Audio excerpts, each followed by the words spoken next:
Hi there guys, in this video we're going to talk about the recent changes in the Fleet Carrier Patch 3. However, just before we talk about Fleet Carrier Patch 3, let's have a talk about Fleet Carrier Patch 2. So the main objective in Patch 2 was to address a fighter respawn glitch essentially. So what this was is if you go and put your fighter 25 to 27 kilometers away from your main ship and turn the thrusters off on both, you could teleport between the two to get any asteroid to respawn, and in turn any deposits on the asteroid would respawn as well, and the asteroid would potentially be refilled. Now patch 2, they said they actually addressed it, but they didn't. What they basically did in there is that when you leave the instance, it took you 2 to 3 hours before the asteroid would kind of respawn with the deposits. So obviously that was something they wanted to change, and finally with patch 3 they've changed quite a lot more though. So a few days ago we had patch 3. Now patch 3 did fix a few minor other issues, however the main issue for patch 3 was to address the mining. Now the ship launch fighters do not get subsurface deposits to respawn now. The asteroids do seem to kind of respawn exactly the same before, but any deposit that has been mined will just be empty when it's respawned. It won't appear. So that has been kind of fixed in my eyes. However, the kind of big issue that a lot of people are having is that apparently the hotspots now have been rebalanced. So triple hotspots and things like that don't have such a big an effect as they once do. However, they're saying that single hotspots have been buffed by double. Now, I don't think that's the case. So I went and tested it, and I had spent about an hour looking for low temperature diamond subsurface deposits. And after about an hour I kind of gave up because I couldn't really find a lot there, and it was just dribs and drabs. It wasn't very interesting, and after, like I said, about an hour of messing about, you just say, "I'll sod this," and you kind of know that there wasn't much there after reading the patch notes.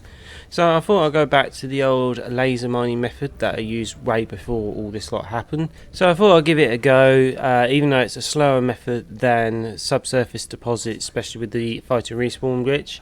It takes about 2 or 3 hours, or did before in patch 2 and 1, to fill up the ship, but it was more consistent. Like you said, you always find some asteroids with a few bits. However, in patch 3 now, I found hardly any asteroids with low temperature diamonds. I did try a couple of places as well. They just basically low temperature diamonds was not to be found, and after an hour again of that, I kind of got really bored with it again. Not that mining is really generally that exciting, however when you spend an hour and barely get anything out of it, you just kind of lose the will with it. I also want to add that when I said a full ship, I mean about 512 tons worth in about 2 or 3 hours. So like I said, at the moment you just do not find hardly anything. I think we all kind of thought, well, Frontier will nerf this pretty soon, and basically they finally did it now. I was going to create a video showing you how to do all this kind of subsurface deposit mining, and how to reset and how to find the egg and all that lot. There was quite a lot of videos people did do on that, and they covered bits and pieces, but I figured that this was going to be stopped pretty early on, so if I spent hours and hours creating a video just to find out the next day it's been stopped, it seemed to be a bit pointless exercise. So after giving up with subsurface deposit mining, then spending an hour doing laser mining, so this is basically what I kind of found after an hour of laser mining. So I got 4 low temperature diamonds, a little bit of tritium, and that's the limpets I've got left over. I kind of took about 400, I think I would be. So I used about 150 limpets, and that's all I've got to show for it. So after feeling a bit defeated and a bit bored, I just wanted to get rid of the low temperature diamonds.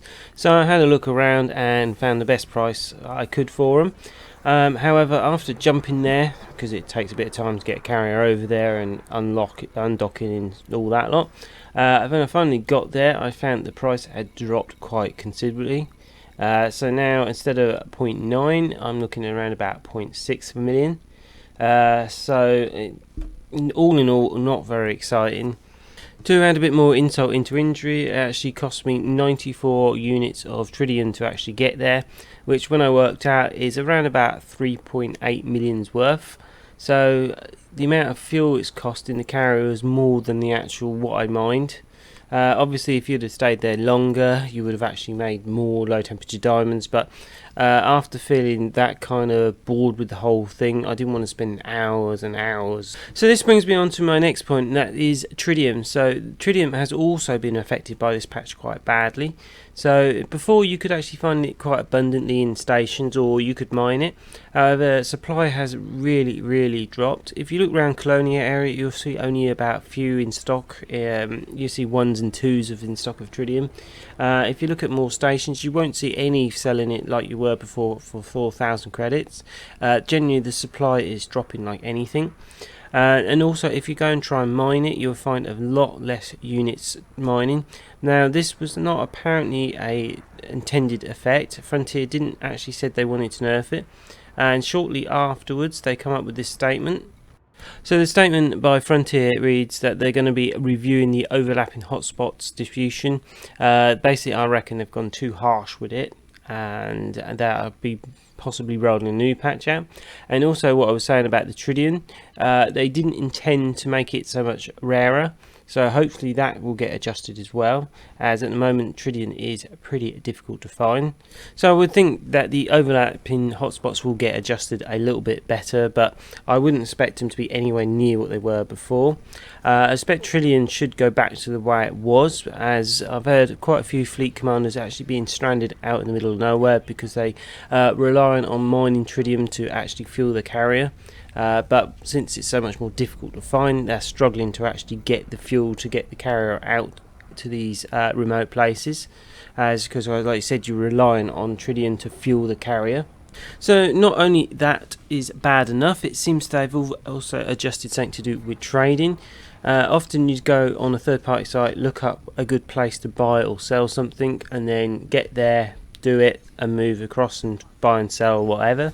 However, now it appears the sites have just got old information, as the prices have already changed by the time you actually get there. So essentially this is making a lot of third-party sites not have correct information anymore. Whether this is an intended effect, I don't know, but it does seem quite harsh. Now, if you can't really trade very well either, the mining's also, like you said, it's been affected quite badly. That only leaves you a few other options for actually making much money in this game. I personally think the big problem is that mining, yes, it was a bit over the top. They could have brought it down a bit. But I do feel that the other parts of the game need boosting like anything.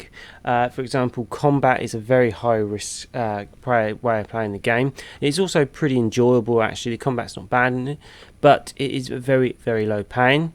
I dispute the fact that people say, well, it's a reward in itself. What's the point of playing or fighting in a game like this and not getting any reward? Essentially, you're putting your ship at risk, which could be 20 or 30 million in rebuy cost for the chance of getting 100k or something for destroying a ship. I mean, the Fargan ships, for example, you don't get a lot of reward for those either. If you're going actually to kill some Fargan ships. So I definitely think a lot of parts of the game need boosting, maybe not up to the level of mining, because like I said, that was crazy, and I think a lot of us knew that mining was going to get stopped sooner or later, so we all got in there to actually get as much money as we could. Which is another point. You could argue that because money was much more easier to get into Elite, they've had some record numbers of people playing the game.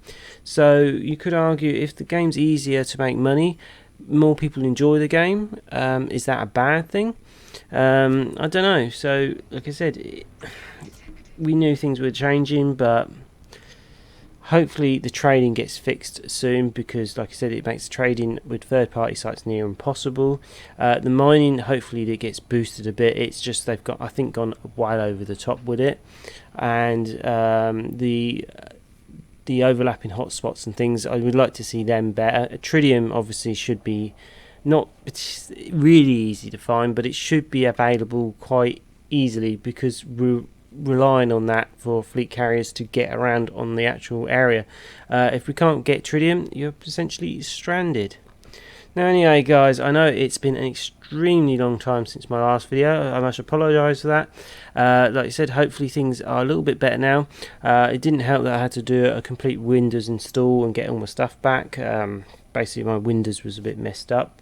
But anyway guys, hopefully I can keep you up to date with things. If you do like the video, drop us a like and take care out there guys.